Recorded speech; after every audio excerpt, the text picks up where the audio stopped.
And I looking at the roster, and a great catch with Bryce Roberts, because Lincoln didn't have a whole lot to say except that he had come in and they were going to see what he could do from tight end to OL. But I wonder how inventive you're going to be, or have to be, knowing that this offense is going to be run-centric, in that 50-50 to me is run-centric, but it was going to be run-centric regardless. It's about how, because their 50-50 pass run last year, it's just, I still contend that if Rodney Anderson is healthy, Kyler Murray doesn't win the Heisman, because he doesn't become much more the focal point of the offense. You don't draw it up to have a 4,000-yard passer and a 1,000-yard rusher. That's just not what you do. And with this offense, though, and particularly with Jalen Hurts' skill set, his ability to run, the ability to mix in some zone read, we saw some of that. But also, everybody knows how to run that guard tackle counter that we talked about a bit. And they ran it really well with TJ Pledger in the backfield. And I've talked to Corey Hilliard, who's producer on my show, Fight Me for the Animal, who also played offensive line, played 8 years in the league, and he's a middle school coach now at Rogers doing the Lord's work. But he was saying, Bill said that he overcoached that guard tackle counter for Alabama. But it seems to be just a thing that all these kids come in here either knowing how to run, or they might just coach it to that degree. Because when they ran it in the spring game, it was the one play that I thought everybody on the offensive line knew exactly what they were doing, regardless of position. Yeah, I think that's a fairly common play. I think if you have any type of athletes out front, you probably ran that in high school. I know I ran that play in high school pretty frequently.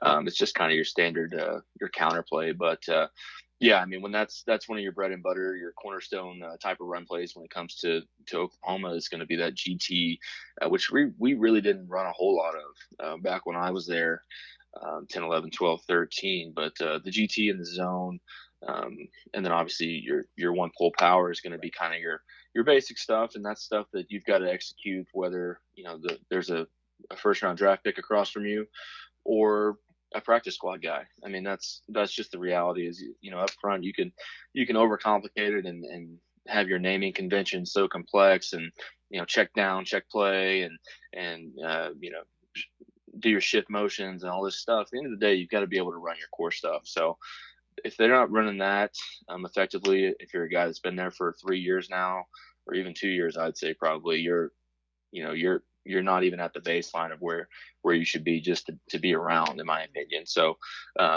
I agree with you on that, and they've done a great job with that play over the last couple of years, really since Lincoln's been there, running that very effectively, which sometimes surprises me when you're going against some of those more athletic defensive ends that they play. Pulling two guys can be a little risky as far as those guys. No, they'll spill it. Yeah. And that we saw that against Alabama. They'll spill it in a hurry if they're quick enough. And right. Well, it puts your H back if you've got to put somebody on the backside to cut off that end that's tracking the tackle. It can put that person who's usually not going to be used to blocking a 260 or 270 pound freak on the backside. It puts him in a bit of a stretch position. But yeah, it's not a perfect play by any means, but when run well, it's kind of like poetry in motion. No, and you're absolutely right. I think you picked up on something too, because when they ran it well, they ran it out of 4 wide. But they never ran. They didn't run it with the H back there, man. They didn't run it with the 2 back set. With that 2 running back 3 wide set. I just thought that was interesting too, because maybe as good as Jeremiah Hall looked running the ball, and even Braden Willis getting out there, maybe they're just not built to do that yet. And that leads into my next question. Watching the Bucks, which of the defensive linemen, defensive end or defensive tackle, did you think, other than Neville Gallimore, looked like they absolutely should be at Oklahoma and that they could make a dent next year? Man, you put me on the spot with that one. I think Marquise Overton's the guy that's been there for a little while, and you kind of hope that he can stay healthy and make an impact. Again, you don't see kind of the full picture when you're doing this type of scrimmage environment, but I thought Gallimore did look okay. I thought there was a couple guys that was just really kind of inconsistent. One play a guy was pushing back the center, and again, this isn't your starting center. This is the guys that are that are in there making the scrimmage work. But one play they're pushing the center back 5 yards, and the next play they're getting drove back 5 yards the other way.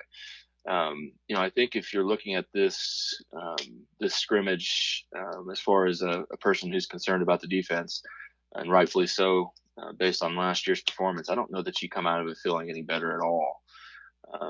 Again, that's with the understanding that this is a scrimmage. Okay, this is a controlled environment where it's not played like a normal game would be played. A lot of it's scripted out, et cetera, et cetera. But I think still seeing a lot of the same issues that have kind of plagued us over the last couple of years as a team, as far as guys not wrapping up on tackles, guys catching wide open passes down the field, walking in the end zone, defensive line inconsistencies. I don't know that I saw anybody that was really consistently doing a great job and was where they needed to be, which is ultimately what defense is all about.